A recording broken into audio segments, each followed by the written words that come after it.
আউযু বিল্লাহি মিনাশ শাইতানির রাজিম বিসমিল্লাহির রহমানির রহিম। আসসালামু আলাইকুম ওয়া রাহমাতুল্লাহি ওয়া বারাকাতুহু। সম্মানিত ভিউয়ার্স, আজকে আমাদের আলোচনার বিষয়বস্তু হচ্ছে পিআর ভোটিং সিস্টেম, অর্থাৎ প্রপোর্শনাল রিপ্রেজেন্টেটিভ ইলেকশন সিস্টেম, আনুপাতিক প্রতিনিধিত্বশীল ভোট ব্যবস্থা। তাহলে পিআর ভোটিং সিস্টেম বলতে আসলে কি বোঝায়? পিআর ভোটিং সিস্টেম হচ্ছে এমন একটা ভোটের পদ্ধতি যেখানে একটি দেশের উচ্চকক্ষের আসন বিভিন্ন রাজনৈতিক দলগুলোর মধ্যে বণ্টিত হবে তাদের প্রাপ্ত মোট ভোটের শতাংশিক হারে। অর্থাৎ একটি দল মোট ভোটের যত শতাংশ পাবে ঠিক তত শতাংশ আসন সে লাভ করবে। ব্যাপারটা যদি আমরা একটু ক্লিয়ার করতে চাই, অর্থাৎ একটি দেশে যদি উচ্চকক্ষে মোট ৩০০টি আসন থাকে আর কোনো দল যদি মোট ভোটের 30% ভোট পায়, তাহলে ওই দলের আসন সংখ্যা হবে ৩০০ আসনের 30%, অর্থাৎ ৩০০-এর 30 হবে পার্সেন্ট হচ্ছে 90, অর্থাৎ ওই দল সংসদে 90টি আসন লাভ করবে। এইটি হচ্ছে পিআর ভোটিং সিস্টেম। তো বর্তমানে কেন এত আলোচিত হচ্ছে পিআর ভোটিং সিস্টেমটা নিয়ে? বর্তমানে এটা আলোচিত হওয়ার কিন্তু খুব কারণ আছে।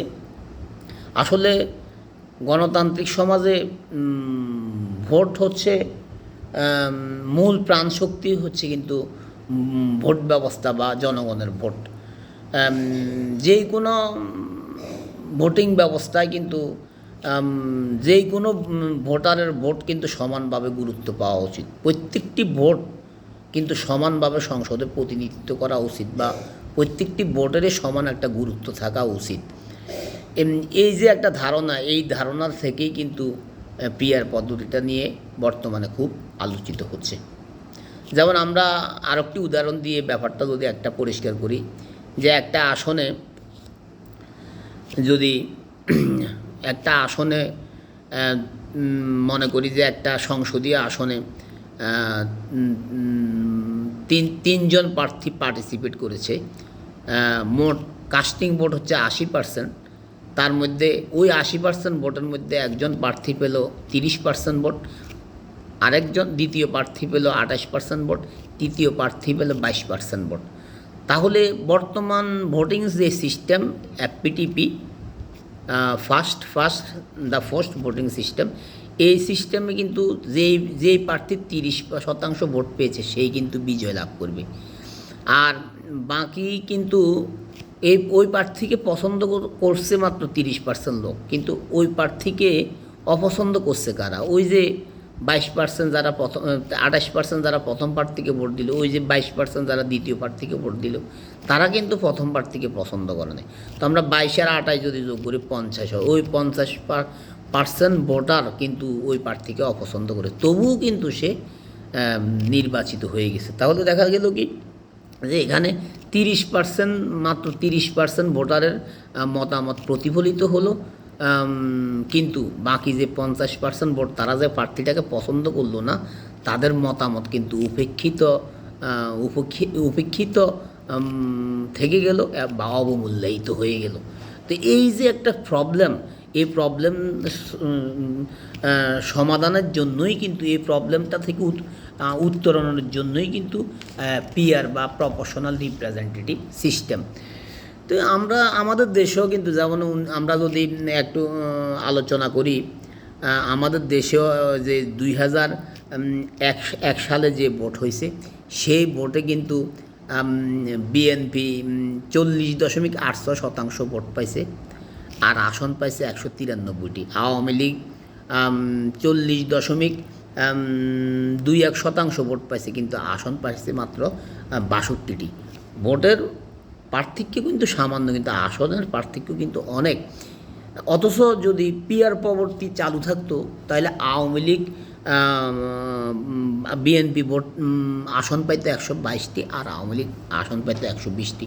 ঠিক একইভাবে আমরা 2008 সালের নির্বাচনের মধ্যে দেখতে পাই যে আওয়ামী লীগ 48.2% মতো ভোট পাইছে, বিএনপি 35.5% মতো ভোট পাইছে। অথচ আওয়ামী লীগ আসন পাইছে 230টি আর বিএনপি আসন পাইছে মাত্র 30টি। যদি পিআর পদ্ধতি চালু থাকতো তাহলে কিন্তু আওয়ামী লীগ 145 আসন পাইতো আর বিএনপি 99 কি 100টি আসন পাইতো। এই তাহলে দেখা যাচ্ছে যে এটা একটা প্রবলেম, মানে ভোটারদের যে মতামত সেটা কিন্তু আসন প্রাপ্তির ক্ষেত্রে প্রতিফলন ঘটছে না। এই সমস্যা থেকে উত্তরণের জন্যই কিন্তু পিআর পদ্ধতি।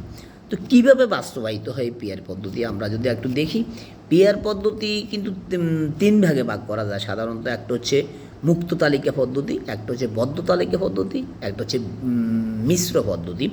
মুক্ত তালিকা পদ্ধতিতে আগেই প্রার্থীদের একটা তালিকা প্রকাশ করা হয়, একটা সিরিয়াল বাই সিরিয়াল 300 আসনের জন্য 300 জনের একটা তালিকা, যদি 300 আসন হয় তাহলে 300 জনের জন্য বা 300 সিরিয়ালে একটা তালিকা প্রকাশ হয়।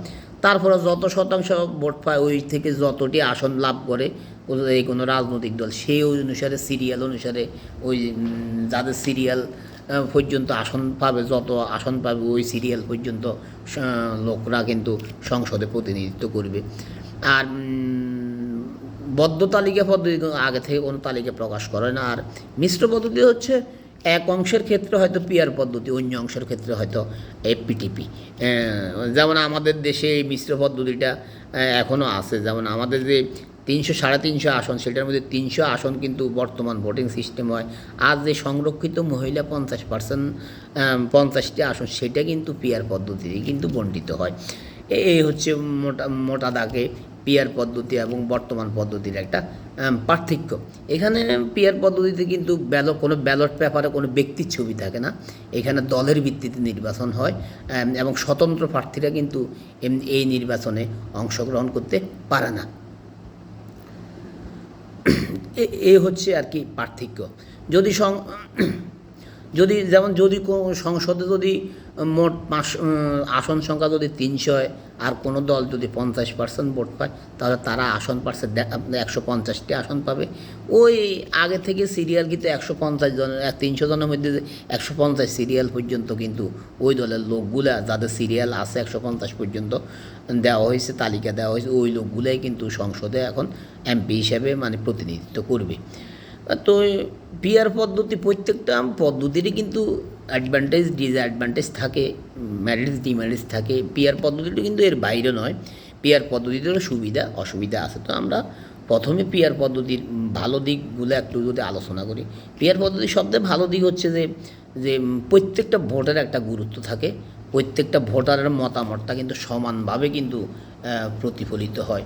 এটা হচ্ছে পিআরের সবচেয়ে ভালো দিকগুলোর মধ্যে একটি, এবং এর কারণে কিন্তু সুশাসনও নিশ্চিত হয়। আবার সমাজে কিন্তু ছোটোখাটো অনেক দল থাকে, নানা শ্রেণী পেশার দল থাকে, বিভিন্ন ধরনের দল থাকে, ছোটোখাটো অনেক দল থাকে।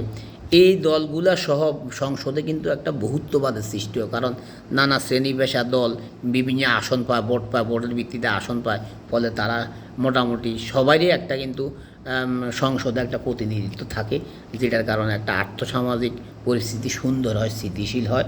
এবং আরেকটা ব্যাপার হচ্ছে যে নির্দিষ্ট কোনো অঞ্চলে কিন্তু কোনো একটা নির্দিষ্ট দলের কিন্তু আর একচেটিয়া আধিপত্য থাকে না, এটা কিন্তু বিলোপ হয়ে যায় পিআর পদ্ধতির কারণে। এবং সংসদে কিন্তু এক দলের মনোপলি আর থাকে না, একচেটিয়া প্রভাব আর থাকে না, এখানে একটা বহুত্ববাদ বা প্লুরালিজমের সৃষ্টি হয়। এটা কিন্তু একটা পিআর পদ্ধতির ভালো দিক।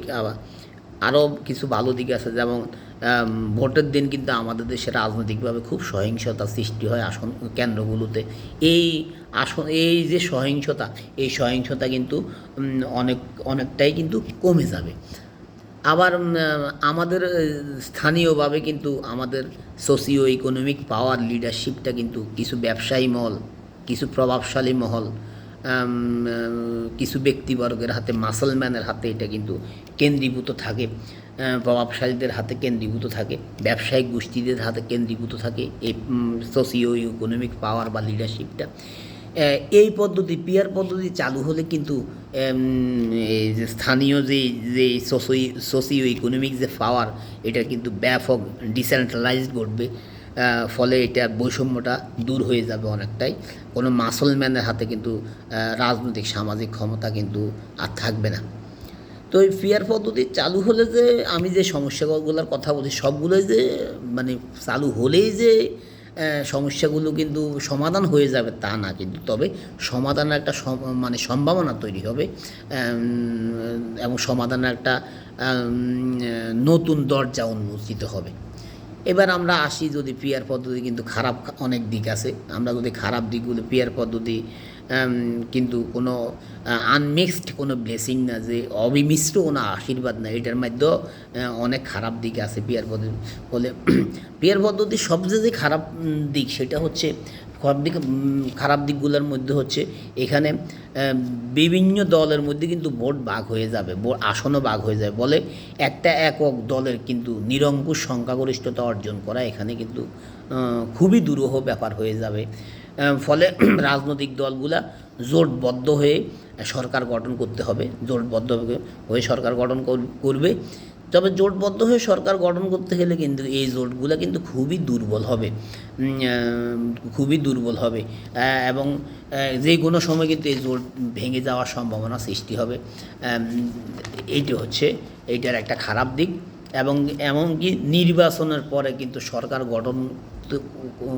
গঠিত হতেও কিন্তু অনেক বিলম্ব হবে, কারণ এখানে আসন নিয়ে দর কষাকষি চলবে ছোট বড় দলগুলোর মধ্যে। ফলে সরকার গঠনটা কিন্তু খুবই মানে বিলম্ব হয়ে যেতে পারে, এবং কি যে কোনো সময় কিন্তু এখানে সংসদীয় যে কোনো অচল অবস্থার সৃষ্টি হইতে পারে। আবার জোট সরকারের বিভিন্ন রাজনৈতিক দলগুলো যদি কোনো একটি রাজনৈতিক দল যদি প্রধানমন্ত্রীর বিরুদ্ধে অনাস্থা প্রস্তাব আনে, তখন দেখা যায় কিন্তু এই অনাস্থা প্রস্তাব সহজে পাশ হয়ে যাওয়ার সম্ভাবনা থাকবে, কারণ এখানে এমনকি যেহেতু কোনো দলের খুব একটা বেশি আসন থাকে না, আসনগুলো বিভিন্ন দলের মধ্যে ভাগাভাগি হয়ে যায়, তাই যে কোনো সময় কিন্তু প্রধানমন্ত্রীর বিরুদ্ধে কোনো অনাস্থা আসলে সেটা পাশ হয়ে গেলে কিন্তু সরকারই মানে তখন থাকবে না, সরকারই পড়ে যাবে। ফলে সরকার কিন্তু এইরকম ক্ষেত্রে কিন্তু সরকার বারবার পড়বে, যার ফলে কিন্তু রাজনৈতিক অস্থিরতা সৃষ্টি হতে পারে, স্থিতিশীলতা নষ্ট হতে পারে, দেশের যে উন্নয়ন সেটা ব্যাহত হতে পারে। এইটা একটা অনেক সমস্যা। এবং কি আরেকটা সমস্যা হচ্ছে যে বিদেশি ষড়যন্ত্রকারীরা কিন্তু এখানে ইন্টারফেয়ার করার কিন্তু ব্যাপক মৌকা পেয়ে যাবে। তারা কিন্তু এখানে যেই কোনো সময় সরকার ফেলে দেওয়ার জন্য বিভিন্ন ইন্টারফেয়ার করবে, এটা একটা সমস্যা। আবার প্রার্থী মনোনয়নের ক্ষেত্রেও কিন্তু ওই যে প্রভাবশালী মহল চাইব যে কোনো একটা বড় রাজনৈতিক দলের লিস্টে তাদের নামগুলো আসুক, ফলে তারা কিন্তু অনেক টাকা খরচ করবে। তো মনোনয়ন বাণিজ্য যে এখানে থাকবে না এটা কিন্তু বলা যায় না। আবার আরেকটা সমস্যা হচ্ছে কোনো এলাকার লোকরা ভোট দেওয়ার পূর্বে কিন্তু জানতেই পারবে না কিন্তু তার এলাকার এমপি কে হচ্ছে। এটা কিন্তু খুব একটা ভালো ব্যাপার না, কারণ আমাদের দেশের যে কোনো স্থানীয়ভাবে একটা অঞ্চলে মানুষ একটা ব্যক্তিকে খোঁজে, একটা নেতৃত্ব খোঁজে, একটা যোগ্য ব্যক্তিকে খোঁজে যে তাদের সমস্যাগুলো সমাধান করবে এবং তাদের সমস্যাগুলো যার কাছে তারা প্রকাশ করতে পারবে। এরকম কিন্তু একটা নেতৃত্ব খোঁজে, এবং এইটার সাথে কিন্তু আমাদের সামাজিক লোকগুলো পরিচিত, এর বাইরে কোনো কিছুর সাথে কিন্তু তারা পরিচিত না। কিন্তু পিয়ার পদ্ধতির ক্ষেত্রে কিন্তু কোনো এলাকার লোক যে ওই এলাকার এমপি হবে এটার কিন্তু নিশ্চয়তা কোনোভাবে দেওয়া সম্ভব নয় পিয়ার পদ্ধতির ক্ষেত্রে। আবার এরকম কিছু ব্যাপার আছে, কোনো একটা অঞ্চলে দেখা যায় যে কোনো একটা মানুষ যিনি দীর্ঘদিন থেকে ওই এলাকার মানুষের জন্য কাজ করে আসছে, উপকার করে যাচ্ছে, এবং কি ওই এলাকার মানুষের আস্থা অর্জন করছে, যার ফলে ওই এলাকার মানুষ কিন্তু এমপি নির্বাচনে তাকে কিন্তু ভোট দিয়ে সংসদে কথা বলার জন্য স্বতন্ত্র প্রার্থী হিসেবে সে অংশগ্রহণ করে তাকে ভোট দেয়। কিন্তু পিয়ার পদ্ধতি হলে কিন্তু মানে স্বতন্ত্র প্রার্থী হওয়ার আর কোনো সম্ভাবনা বা সুযোগ থাকবে না। এটা কিন্তু অনেক খারাপ একটা দিক হয়ে যাবে।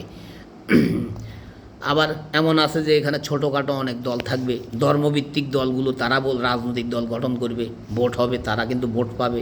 হিন্দু বৌদ্ধ বৌদ্ধ